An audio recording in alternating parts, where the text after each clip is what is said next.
Hello everyone, welcome to my very first YouTube video.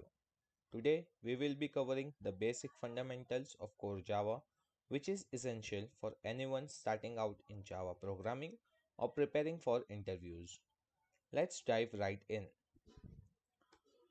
So the very basic question which you might come across in interviews is what is Java? So Java is a widely used high-level object-oriented programming language. It was first released by Sun Microsystem in 1995 and is now owned by Oracle. So it is designed to be platform independent, where it enables a feature known as write once and run anywhere, which is short form as WORA. This is achieved by compiling the Java programs into bytecode, which can be executed on any system with JVM. So the next basic question which you might come across is what are the features of Java? So the very basic feature is Java is simple. So it is quite simple to understand and the syntax of Java is also very simple. Platform independent. Java is platform independent means we can run the same program in any software and hardware and we will get the same result. Robust. So Java has features like garbage collection and exception handling, which makes Java reliable. Object oriented. Java is an object oriented programming language that supports the concepts of class, objects, and we have something known as four pillars of OOPS. Multi-threaded. Java can handle multiple tasks at once using multiple threads. Third question is comparison of Java with other programming languages. So, as a Java developer, we should always be aware about the comparison of Java with other programming languages. So, here we have one table which compares Java with C++ and Python. Platform independence. So, Java is platform independent using JVM. C++ is not platform independent and Python is also platform independent. Memory management. In Java, we have automatic memory management via garbage collector. In C++, the memory management is manual via pointers and new slash delete operators. In Python also, the memory management is automatic. Performance. Performance is high in Java because of the JIT, which is known as just-in-time compiler. In C++, the performance is very high and in Python it is moderate. So Java is faster than Python but slower than C++. Compilation. Java is compiled to bytecode, C++ is compiled to machine code and Python is not compiled, it is interpreted. So length of code. Length of code is medium with the help of Java. It is very high in C++ and very less in Python. Multi-threading. Java provides robust support, built-in support for multi-threading. In C++ we are having limited support for multi-threading and it is also supported in Python. Use cases.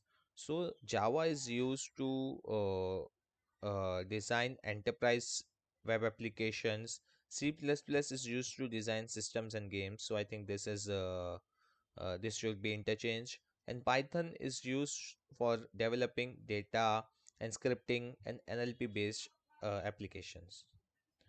Now the next question is very basic questions. Dif Difference between JDK, JRE and JVM.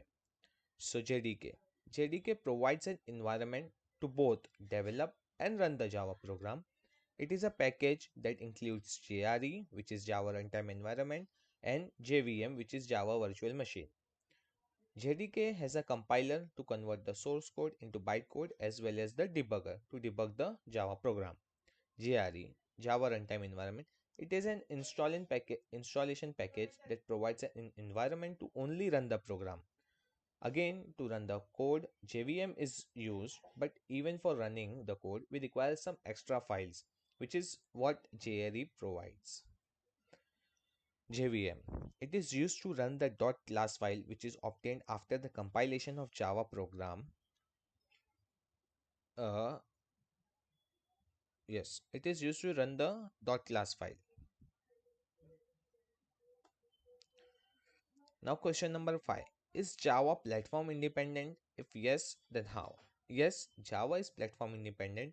So the dot class file, which is the bytecode generated after compilation of Java program, will run directly on JVM. So any operating system which has JVM installed can run the dot class file of Java program. Hence, Java is platform independent.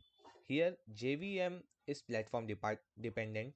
It can be like JVM for Windows is different and iOS is different. But the dot class file which is compiled once and the bytecode is generated, it will be run on any JVM. Another question we might come across is what happens during the compilation of Java program. So what are the steps which are internally happening in the compilation of Java program? So below are the some of the steps. Lexical analysis. So whatever the source code which we have written is broken into tokens. Syntax analysis. Now these tokens are checked against Java's grammatical rules, building the parse tree. Semantic analysis. The code's meaning and consistency are verified. Example, the type checking, scopes, etc. Now the final step is bytecode generation. The validated code is translated into platform independent bytecode, which is also known as dot class files. One of the important question is what is JVM? So JVM stands for Java Virtual Machine. It is an abstract computing machine that enables Java bytecode to run on any platform. With the help of JVM only, we achieve the VORA, write once, run anywhere feature of Java. But the bytecode compiled on one machine can be executed on any other machine with JVM. It contains uh, four subsystems, which is class loader subsystem, runtime data areas, execution engine, and native interface. We will see each of them one by one in the upcoming slides. So, explain another question would be explain architecture of JVM. So, we have already gone through the definition of JVM. So, we'll quickly start with the subsystems. So, first is the class loader subsystem. This subsystem is responsible for loading, linking, and initializing classes and interfaces dynamically at runtime. It uses a hierarchy.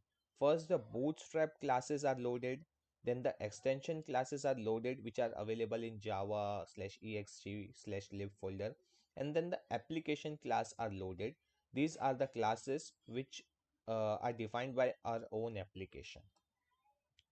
Runtime data areas. So Java has below memory areas. First is method area. So it stores the class metadata such as the structure of the class, static variables, and method information. It is shared among all the threads. It replaces the permgen space which was a part till Java 7. Heap. It stores all the Java objects and arrays. It is also shared among threads. Java stacks. Each thread gets its own stack. It stores the local variables, partial results, and the method call data. PC register. Each thread has its own program counter register holding the address of current instruction which is being executed. So we get to know what is the next instruction we need to execute. Another is native method stack. It stores the information for native non-Java methods used by the application. So if we have to give the basic example of heap and Java stacks, then if we do something like a equal to 10, okay, int. So here this a is a reference variable which is stored in stack, and 10 is actually the object which is stored in heap. So this is how the data is stored.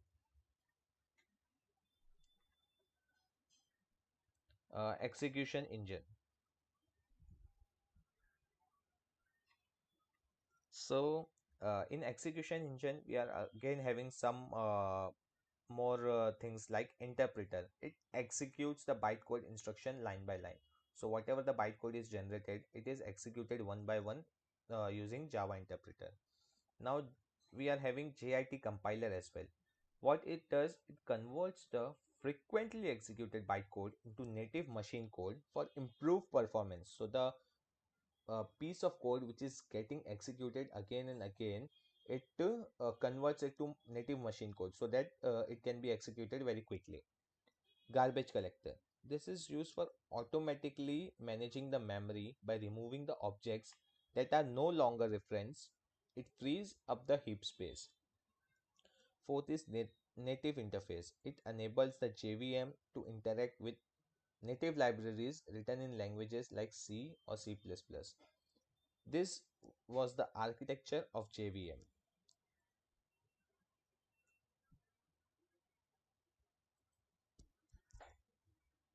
Thanks. We have completed our video. So now this wraps up the basics of core Java. I hope this video gave you a clear understanding of Java's fundamental and its architecture. If you found this helpful, please like, share and subscribe. Feel free to leave any questions or topics you want me to cover next in the comments. Thanks for watching.